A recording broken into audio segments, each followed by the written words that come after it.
खबर है झारखंड और देश विदेश से सीसीएल प्रबंधन और कोल ट्रांसपोर्टरों के खिलाफ चरणबद्ध आंदोलन शुरू। खबर है चतरा टंडवा से जुगेश्वर कुमार आत्महत्या का मामला धीरे धीरे तूल पकड़ते जा रहा है। आत्महत्या का सीधे तौर पर सीसीएल प्रबंधन और कोयला ट्रांसपोर्टरों कंपनियों को ठहराया जा रहा है। सांसद और विधायक भी घटना को दुखद बताते हुए ट्रांसपोर्टरों कंपनियों को बकाया का भुगतान करने की मांग की है। कोयला ट्रांसपोर्टरों कंपनियों पर वाहन मालिकों का 20 करोड़ से अधिक का भाड़ा बकाया है। कंपनियों द्वारा बकाया का भुगतान नहीं करने के कारण फाइनेंसरों के जरिए किस्तों पर ट्रक और हाईवा लेने वाले वाहन मालिक आर्थिक संकट से गुजर रहे हैं। बिजली बकायेदारों के काटे गए 651 कनेक्शन चोरी करने के आरोप में 9 पर एफआईआर। बिजली विभाग ने 651 बकायेदारों के कनेक्शन काटे हैं। इन पर 1,07,51,000 रुपए का बकाया है। इसके अलावा पिठोरिया में विभाग के इंजीनियरों ने 9 लोगों को बिजली चोरी करने के आरोप में पकड़ा। प्राथमिकी दर्ज कराते हुए उनसे जुर्माना वसूला गया। चोरी के आरोपों से 1,26,652 रुपये जुर्माना वसूला गया। गौरतलब है कि महाप्रबंधक प्रभात कुमार श्रीवास्तव के निर्देश पर बिजली विभाग के सभी डिवीजन में बकायेदारों के कनेक्शन काटने का अभियान शुरू हुआ है। डोरंडा में 94 कनेक्शन काटे गए। इन उपभोक्ताओं पर 11,37,000 रुपये का बकाया है। पैसेंजर ट्रेनों का परिचालन शुरू नहीं हुआ तो आंदोलन। कोरोना कारण संक्रमण की वजह से पिछली 8 महीने से पूर्व रेलवे के साहेबगंज लूप रेल खंड में यात्रियों ट्रेन का परिचालन ठप है। लॉकडाउन हटने के बाद दूसरे मार्ग पर ट्रेनों का परिचालन शुरू हो गया है, लेकिन यह रेलखंड अभी भी अपेक्षित है। वहीं इस समस्याओं को लेकर eastern zonal railway passenger association की बैठक मंगलवार को रेलवे स्टेशन परिसर में अध्यक्ष हिसाबी राय की अध्यक्षता में हुई। इसमें विभिन्न राजनीतिक दलों व सामाजिक संगठनों के लोग ने हिस्सा लिया। यह खबर है गुमला से छात्रवृत्ति घोटाला को लेकर। गुमला जिले में 6,472 छात्रों को मिले अल्पसंख्यक स्कॉलरशिप की होगी जांच। जिला कल्याण पदाधिकारी ने दिए निर्देश। झारखंड में छात्रवृत्ति घोटाले की तार एक एक खुलकर सामने आ रहा है। धनबाद गढ़वा के बाद अब घोटाले के तार गुमला जिला से भी जुड़ गया है। गुमला जिले में भी 50 लाख रुपए तक छात्रवृत्ति घोटाले की आशंका जताई जा रही है। हालांकि सिसई प्रखंड के एक स्कूल में करीब 17.5 लाख रुपए का घोटाला का उजागर उसी के स्कूल के प्राचार्य ने किया है। इसलिए अंदेशा लगाया जा रहा है कि जिले के सभी 12 प्रखंड में अल्पसंख्यक छात्रवृत्ति के नाम पर बड़े पैमाने पर घोटाला हुआ है। यह खबर है रांची से। लव जिहाद पर रांची के सांसद संजय सेठ ने सीएम हेमंत सोरेन को लिखा पत्र। साजिश पर रोक के लिए की ये मांगे। आखिर क्या मांगे हैं, तो चलिए आइए जानते हैं। झारखंड में लव जिहाद के मामले लगातार बढ़ रहे हैं। झारखंड की बहनें व बेटियां इसका शिकार हो रही है। पहले प्रेम, उसके बाद विवाह और फिर धर्म परिवर्तन का दबाव, ऐसे कई मामले हर महीने आ रहे हैं। ये कोई छोटा मामला नहीं है, बल्कि यह समस्या अब सामाजिक कोड बनती जा रही है। ये बातें रांची के सांसद संजय सेठ ने मुख्यमंत्री हेमंत सोरेन को लिखा पत्र में कहा। अपने पत्र में श्री सेठ ने झारखंड में लव जिहाद पर कड़ा कानून बनाने की भी मांग कही है। जंगल में छिपाकर रखी 451 गोलियां बरामद। पुलिस बल को क्षति पहुंचाने की थी ये योजना। खबर बताई जा रही है कि चतरा से है। सिलदाग गांव के गामडीह जिले में सीआरपीएफ और जिला पुलिस को सोमवार को टीएसपीसी नक्सलियों के खिलाफ महत्वपूर्ण कामयाबी मिली। तृतीय प्रस्तुत कमेटी द्वारा जंगल में छिपा कर रखे गए 451 जिंदा गोलियां को पुलिस ने बरामद किया है। मंगलवार को पुलिस ने बताया कि नक्सलियों द्वारा सुरक्षा बलों को भारी क्षति पहुंचाने के लिए काफी मात्रा में गोलियां छिपा कर रखी गई थी। भयानक हादसा। गंगा नदी में डूबा जहाज, कई लोग लापता, मचा हाहाकार। देश में दिल दहला देने वाला हादसा हुआ है। फेरी घाट में चल रहा एक जहाज गंगा नदी में डूब गया। झारखंड के साहेबगंज के राजमहल से मालदा के बीच यह जहाज चल रहा था। मिली जानकारी के मुताबिक जहाज के डूबने के बाद कई लोग लापता हैं। इस जहाज में 8 पत्थर से भरा लदे ट्रक और सभी गंगा नदी में डूब गए। बता दें कि कोरोना वायरस से निपटने के लिए लगाए लॉकडाउन में फेरी सेवा को बंद कर दिया गया था।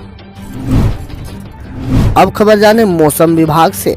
धनबाद सहित कई जिलों में कड़ाके की ठंड जारी। मौसम वैज्ञानिक की माने तो 26 नवंबर के बाद कनकनी और बढ़ेगी। मौसम विज्ञान केंद्र रांची के अनुसार 26-27 नवंबर को राज्य के कई जिलों में हल्की बारिश होगी।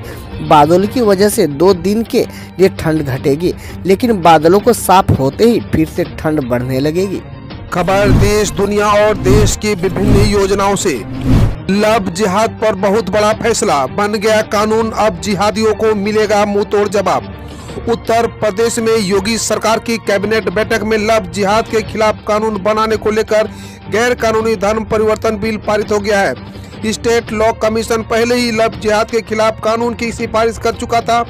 गृह विभाग और न्याय विभाग इस कानून को लेकर पूरी तैयारी कर चुका है। अब यह बिल विधानसभा में पेश किया जाएगा।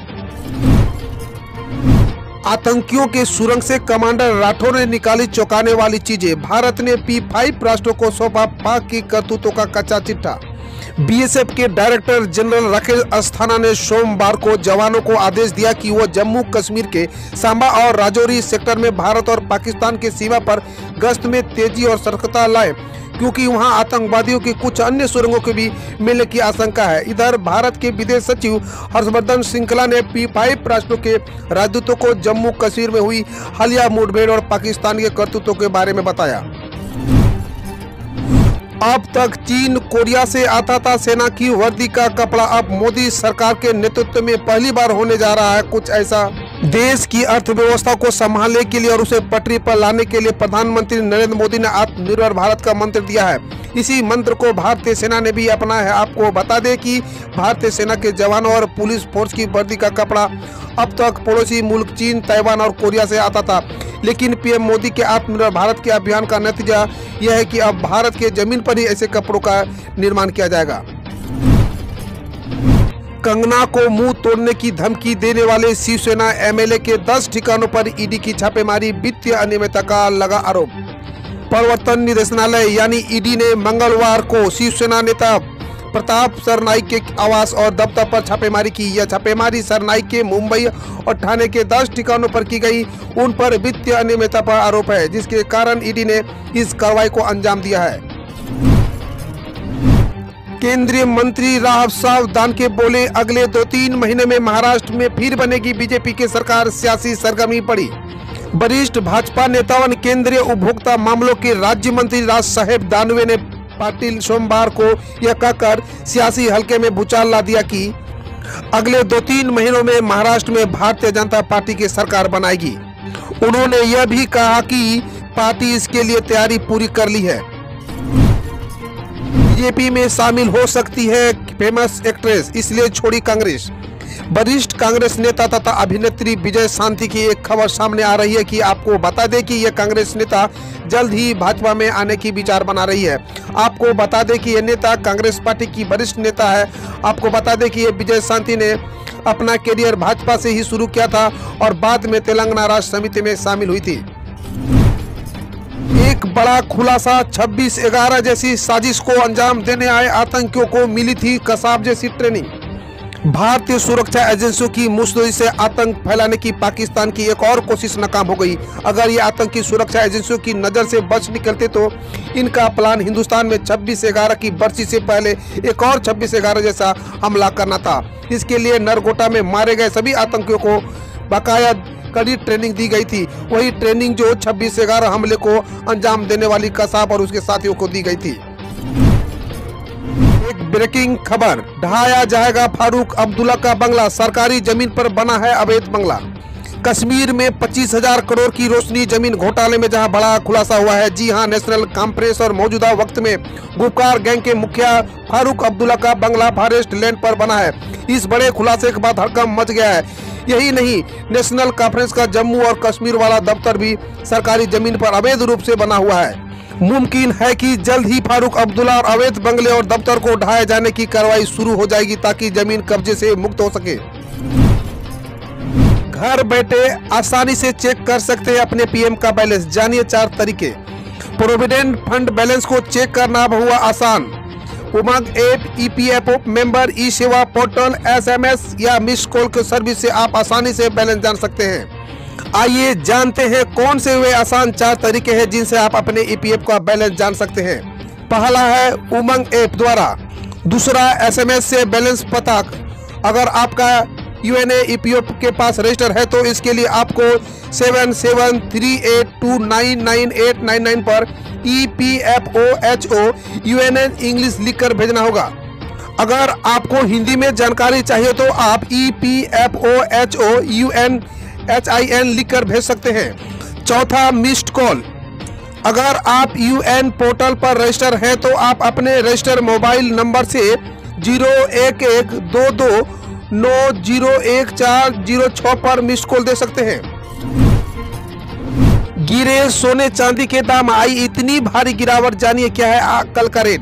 कोरोना वायरस वैक्सीन को लेकर आ रही अच्छी खबरों की वजह से सोने और चांदी की कीमतों में एक बार फिर से गिरावट दर्ज की गई है। कल यानी मंगलवार को दोनों कीमती धातुओं में कीमतें सस्ती हुई है। कल MCX पर दिसंबर का सोना वायदा 450 रुपये सस्ता होकर 49,051 रुपये प्रति 10 ग्राम हो गया है। वहीं चांदी भी 550 रुपये नीचे गिरकर 59,980 रुपये प्रति किलोग्राम तक लुढ़क गई। एक्सपायर्ड PPF अकाउंट को ऐसे करें रिएक्टिव, आसान है पूरा प्रोसेस। PPF यानी कि पब्लिक प्रोविडेंट फंड एक बहुत ही अच्छा निवेश विकल्प है। इस खाते में एक तो ब्याज भी बहुत अच्छा मिलता है, वहीं सरकार की तरफ से गारंटी होने की वजह से इस खाते को बैंक या फिर पोस्ट ऑफिस में 500 रुपये की राशि से खुलवा सकते हैं। वैसे भी लंबे समय के निवेश के लिए PPF एक बेहतरीन विकल्प है। इसके पीछे की वजह इसमें सरकार की भागीदारी है। यही नहीं, PPF में निवेश के जरिए और टैक्स छूट भी हासिल होती है। फिर महंगा हो गया पेट्रोल और डीजल, जानिए लगातार 5वें दिन कितना बढ़ा रेट। पेट्रोल और डीजल के दामों की आग कम नहीं हो रही है। तेल मार्केटिंग कंपनियों ने लगातार 5वें दिन भी ईंधन के दामों में बढ़ोतरी कर दी है। पेट्रोल के भाव में 6 पैसे प्रति लीटर तक बढ़ोतरी की गई, वहीं डीजल के भाव 16 पैसे तक बढ़ाए गए। धवन ने दिखाई टीम इंडिया की नई जर्सी, ऑस्ट्रेलिया सीरीज में इसे पहनेंगे खिलाड़ी। भारतीय टीम ऑस्ट्रेलिया सीरीज के दौरान नई जर्सी में नजर आएंगी। ऑस्ट्रेलिया के खिलाफ पहले वनडे मैच में 3 दिन पूर्व मंगलवार को सोशल मीडिया पर शिखर धवन ने अपनी एक तस्वीर डाली है जिसमें वह टीम इंडिया की नई जर्सी को नजर आ रहे हैं। पहले की तुलना में यह नई जर्सी गहरे नीले रंग में है। सोशल मीडिया पर लोग इसे 1992 वर्ल्ड कप वाली जर्सी की तरह बता रहे हैं। और एक बड़ी खबर, भारत की स्टार सलामी बल्लेबाज रोहित शर्मा और तेज गेंदबाज ईशांत शर्मा ऑस्ट्रेलिया के खिलाफ पहले 2 टेस्ट मैच में नहीं खेल पाएंगे और उनका बचे हुए 2 टेस्ट में खेलना भी संदिग्ध है, क्योंकि BCCI को बताया गया कि दोनों को मैच फिट होने में करीब 1 महीना लगेगा। खबर झारखंड के जामताड़ा से है। बच्चों को साथी ठग बना रहा है साइबर अपराधी, यह है इस नए ट्रेंड के पीछे की कहानी। जामताड़ा का नाम साइबर ठगी के लिए कुख्यात हो चुका है। रोज ठगी के नए नए तरीके यहाँ के अपराधी इजाद कर रहे हैं। अब इन ठगों ने बच्चों को हथियार बनाया है। पुलिस से बचने के लिए बच्चों को ठगी में ट्रेन कर इस दलदल में धकेल रहे हैं। सोच यह है कि बच्चे पकड़े जाएंगे तो बाल सुधार गिर जाएंगे, कुछ महीनों में ही मुक्त हो जाएंगे। यह खुलासा तब हुआ जब इसी माह 11 नवंबर को नारायणपुर से एक किशोर को पुलिस ने साइबर ठगी के आरोप में गिरफ्तार किया। हम रोज ऐसे ही न्यूज लाते रहेंगे, तो यदि आपने अभी तक क्लीन न्यूज को सब्सक्राइब नहीं किया है तो पहले फटाफट सब्सक्राइब कर लें, साथ ही बेल आइकन को दबा दें ताकि कोई अपडेट मिस ना हो।